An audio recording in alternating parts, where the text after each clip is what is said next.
Today in an ETCFO interview, we have with us Prakash Kumar, who is the first CEO of GSTN. Hello, sir. Hello. My first question to you is that the journey so far for GSTN has been a trifle rocky. So what do you think have been the main reasons for this? The journey has been interesting, also very exciting and challenging. So the three. And for last 5-6 months, it's almost like building the ship which is already sailing. I think pretty much that sums up what has been our life in last 5 months. The way development took place, because we had very little time after the law was finalized and the rules and the forms were made available. So we did it divided into phases. All right. The registration work we had started, so that continued, and in last 4 months, we added around 39 lakh, 3.9 million new taxpayers.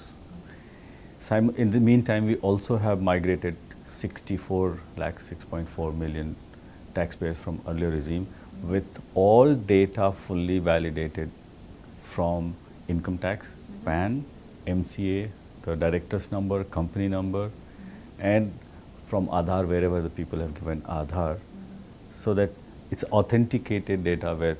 So that has been the process. Then second thing which we started was the payment, because that had to be made available from day one. And then the returns we staggered so that we could provide returns as and when it is required. So we came up with GSTR1.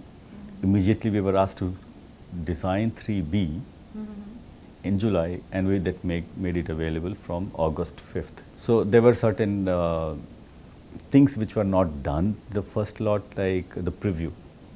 So we provided preview. So, and then there was also some of the new concepts which came, which people were not aware. First time we started with a ledger system. All right. Where you pay cash, money goes into cash ledger, your input tax credit goes into ITC ledger, and you have a liability which you have to meet with using these two. So there is a process called set off. You set off your liability against it. So this itself was something new for people. So lots of people got stuck there or submit. So we had to make lots of education for people how to do it. Then a concept of submit. When you submit, this set off happens, and then you file. So now what we are doing is we are redesigning the entire thing so that people find it easier to use it. Not only 3B, but also we are working on now to GSTR1, what simplification we can make. In the meantime, Council has constituted a group of officers, which is headed by chairman of GSTN. I'm also a member. Then we have people from government, state government, central government. And then the mandate of this group is to come up with recommendations to simplify the process, simplify the user interface, how they upload information, and thus they reduce the compliance which is to be made by them. Of course, that will mean again another round of software development changes to be made by us. And most important aspect, when we make the changes, how do we take the old data of these 7-8 months into the new data? So GST is in a shaping stage right now. So experiments and user reactions are helping tweak the policy accordingly. So how difficult it is for you to change the backend, and how are you struggling with it? Change is something which is constant. Though in IT sector, we'd always love to have specs frozen. We say that you can cross water and develop software if they are frozen. But that's something which doesn't happen. The business requirements do change, and we have to have mechanism to do that change, and we have the process. Only thing, the user doesn't understand that it takes time to make the changes, test it, test with the entire system to ensure that nothing else gets broken. So there is a finite time. It's not that you say today and tomorrow it can be delivered. It's not changing the page of a website. Here it's an interactive thing. There are a large number of tables in databases, what reacts with, interacts with what, you need to say all that. So that's the expectation management which we all the time we have to do. That okay, you have said this is the time which will be required. Sometimes people say that, okay, what is the problem? Just draw one line that will make one more column. So it's almost like saying that, okay, you have constructed a building, you have 20 pillars, but my view is not correct. So remove one pillar here and take it to some other place. Now removing a pillar, they will immediately understand, oh, then the structure may become weaker and I have to strengthen both sides. Then only I can remove it. That's not, structural engineers don't allow that. But we have to do it here because we have to provide, but then you have to do lots of changes in the system. So lots of efforts are required for development and then making it available. But the end point is, if business needs it, IT has to provide it. We wanted to know the compliances that GSTN follows and how prepared are you for cyber breach? See, we are cognizant of the fact that the data which was residing in 37 different systems is into one system. So naturally it's a prized target. On the other hand, no one in this world can claim that his system is 100% proof.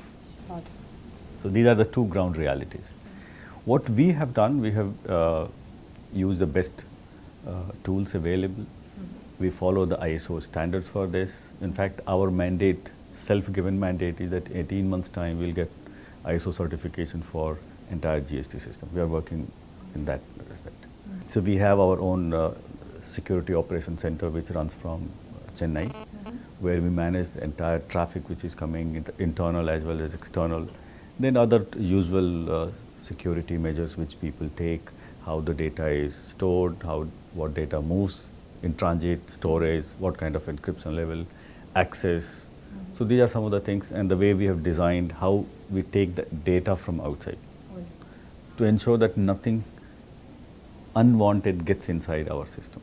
One is, are there any automation and innovation initiatives in GSTN that India Inc. can look forward to? See, as I mentioned, this group of officers which is working, our main target is to come up with something which is much simpler. So one is simpler to file, which is for small and medium guys. Also for the large people, for their compliances and how their ERPs can well integrate with this. See, on our portal so far, 2.96 crore returns have been filed. In one day, which is the 20th of November, we had 14.76 lakh returns filed, 6.86 payment transactions made, all in one day. And even at that level, our server utilization was around 26 to 28%.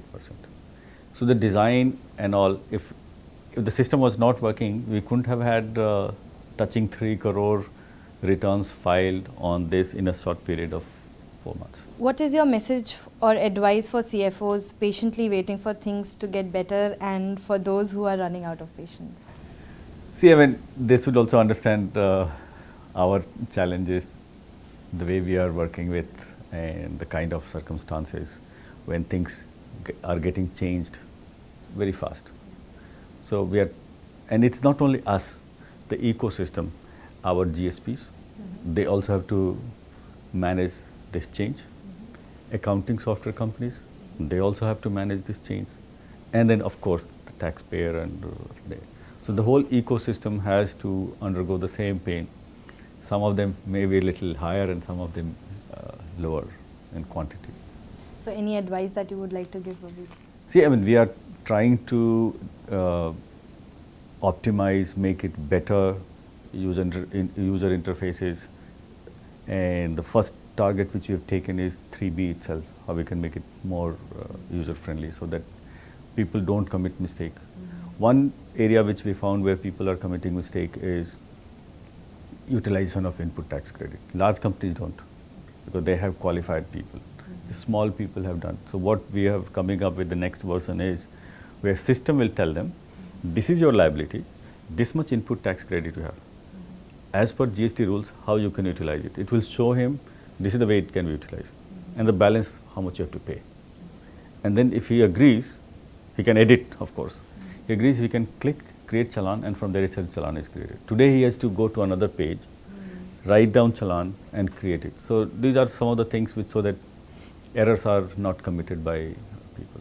And you're always open to recommendations from CFO? We, in fact, we we welcome any kind of advice, recommendations which could be sent to us as well as to this committee. Another thing which I would like to say, we have a full set of user manual, FAQs, more than 36 small videos, 3 minutes to 5 minutes.